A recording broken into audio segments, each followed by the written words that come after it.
मित्रांनो, बऱ्याच वेळेला अशी जर भागाकाराची उदाहरणे जर दिली तर आपले विद्यार्थी जे आहेत ते कन्फ्यूज होतात किंवा थोडंसं चॅलेंजिंग वाटतं. तर इथे मी अतिशय सोप्या ट्रिकमध्ये तुम्हाला हे तिन्ही प्रकार समजावून सांगणार आहे. तर सुरुवात करूया पहिल्या उदाहरणापासून. 0.00169 भागिले 0.013. आता इथे काय करायचं आपल्याला, यामध्ये जी काही संख्या दिसते आपल्याला पूर्णांक संख्या ती लिहून घ्यायची. इथे बघा मला 169 ठळकपणे दिसते, मी 169 लिहिली. इथे मला 13 दिसते, तर भागिले 13. आता इथे मी भागाकार करून घेतोय. 13 एके 13, 16 13 गेला राहिली 3, 13 त्रिक 39. उत्तर आलेलं आहे 13.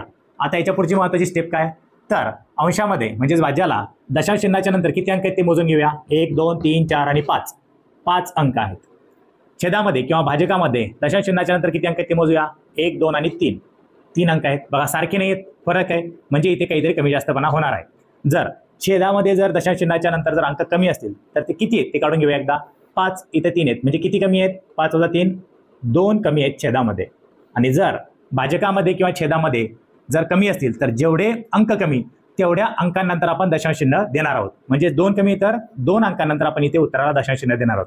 1 2. उत्तर आलेलं आहे 0.13. बघा एवढं सोपं आहे. यानंतरचं दुसरं उदाहरण बघूया. बी 36.45 भागिले 0.0009. आता इथे आपल्याला जी पूर्णांक संख्या दिसते ती लिहून घेऊया.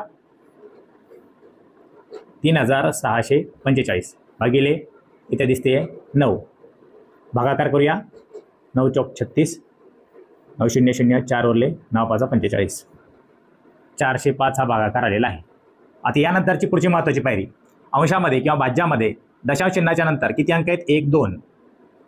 छेदामध्ये किंवा भाजकाला दशांश चिन्हाच्या नंतर किती अंक आहेत. 1 2 3 आणि 4. आता इथे जर आपण विचार केला तर अंशामध्येच म्हणजेच भाज्यामध्ये दशांश चिन्हाची संख्या, दशांश चिन्हानंतरच्या अंकाची संख्या कमी आहे. किती कमी आहे. 4 - 2 2 कमी आहेत. अंशामध्ये किंवा भाज्यामध्ये जेवढे दशांश चिन्हानंतरच्या अंकाची संख्या कमी तेवढे आपल्याला 0 द्यायचे फक्त उत्तरावरती. इथे 405 हे जे आपला भागाकार आलेला आहे यावरती आपण 2 अंक कमी आहेत म्हणून इथं आपण 2 0 देणार आहोत. छेदामध्ये जर कमी असतील तर तेवढे अंक सोडून दशांश चिन्ह द्यायचं, आणि जर अंशामध्ये जर कमी असतील तर तेवढे 0 द्यायचे. एवढं सिंपल आहे बघा. इथे मला 156 दिसत आहेत, इथे 12. भागाकार करून घेऊया. 12 एके 12, 12 एके 12, 15तून 12 गेले राहिले 3, 12 त्रिक 36. उत्तर आलेलं आहे 13. आता अंशामध्ये दशांश चिन्हाच्या नंतर 1 अंक आहे, छेदामध्ये सुद्धा दशांश चिन्हाच्या नंतर 1च अंक आहे. सारखेच आहे बघा, इकडे पण 1 इकडे पण 1. आपल्या उत्तरामध्ये काही फरक पडणार नाही. उत्तर आलेलं आहे 13. विद्यार्थी मित्रांनो, उदाहरण क्रमांक D, E आणि F हे उदाहरण तुम्ही सोडवून उत्तरे कमेंट बॉक्समध्ये कळवू शकतात. थँक्यू.